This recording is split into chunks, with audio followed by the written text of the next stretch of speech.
Have you ever played chicken with another person? Like full on deep dive, holy hell, I think I've lost myself chicken? I did. And here's the problem with playing chicken with another person: you have to really know yourself, and you also have to really know your opponent. I will say, from personal experience, I did not judge either of us accurately. If I'm being honest, turned into a bit of a cluster beep. So here's what happened. In a nutshell, me, in a relationship, thinking everything good. My partner, in a relationship, thinking everything good because they were in a relationship with like 14,000 other people. So there's that. When I figured out what was going on, I cycled through some epically amazing revenge scenarios in my head. But I decided I was going to take the high road and go heal, embrace the yuck, figure it out. There wasn't any crying, sad breakup. It just kind of ended, which was weird because you'd think being together years equals should be tearful goodbye. But since my ridiculously toxic ex decided that denial was the little pill they were going to swallow instead of the pill labeled admit you're a dick and deal with it, there really wasn't that much to process on the whole goodbye front. So that's what I did. Off I went to embrace the wonderful world of healing, which included tea, drinking, attempts at meditation, baths, stretching, less wine, more sleep, sometimes, if I'm honest, more wine. This went on for about 6 months. Now, this is the part where you'd expect me to say, I woke up one day, felt a weight had been lifted, and all was right in the world. Blah, blah, blah, blah, blah, blah, blah. But no, not really. Because right around the 6 month mark, I think someone got a little bored with their new stable of ladies, and I got a text. Miss you so much.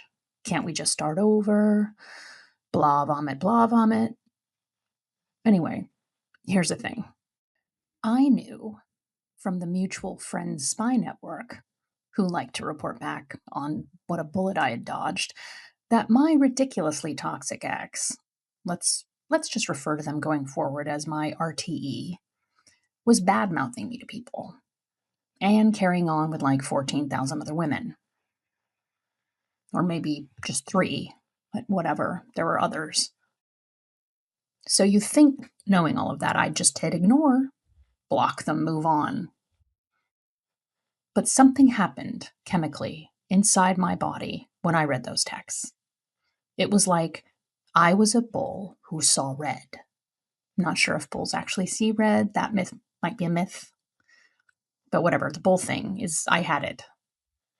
I was overcome with this I want to win feeling that I had never felt before. I thought, okay, they're either, let's put this behind doors. They're either behind door number A, door A, it's not a number A, it's door A.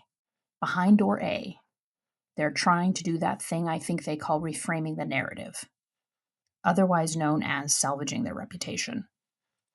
Or was it door B?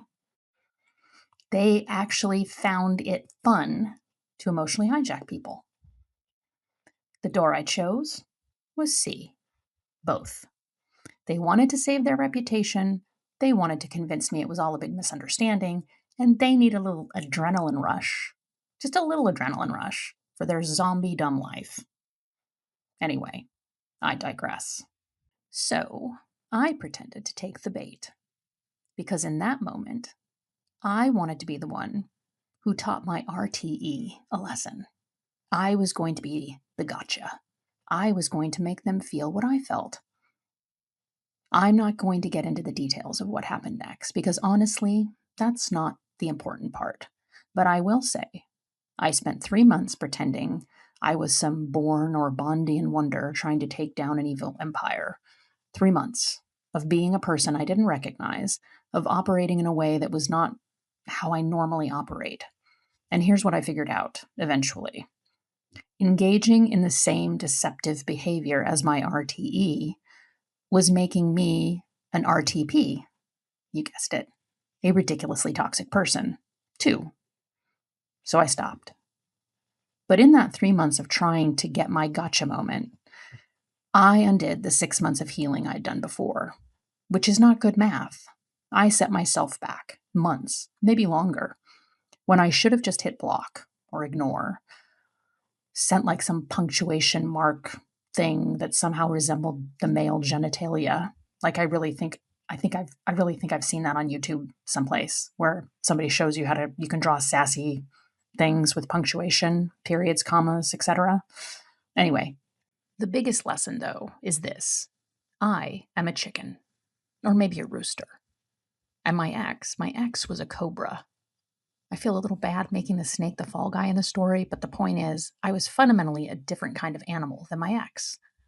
For someone to set out to deceive their most intimate relationship, that says something. It says they look at the world differently. They have an easier time operating in a way that maybe a chicken doesn't even know how to operate in. So if you go head to head with a cobra, playing the cobra's game, you are probably going to lose. Because deception doesn't come naturally to a chicken. And every minute you spend trying to deceive someone, it starts to weigh on the very thing that makes you, you. And that's the actual loss, not the breakup, not the gotcha you didn't get. The you lose while you're trying to win. There's this saying, don't step over dollars to pick up nickels. That's what I did. I had real dollars, my peace, my healing, my sense of who I was, and I stepped right over all of them to try to grab a nickel of revenge. So I lost. I took on the cobra, and the cobra won. But I only lost a nickel. I cared about another person. I loved another person. Yay, me. And it wasn't a game to me. So I'm a chicken, maybe a rooster. And I'm going to stay that way. At least that's what my better self says. Okay, bye for now.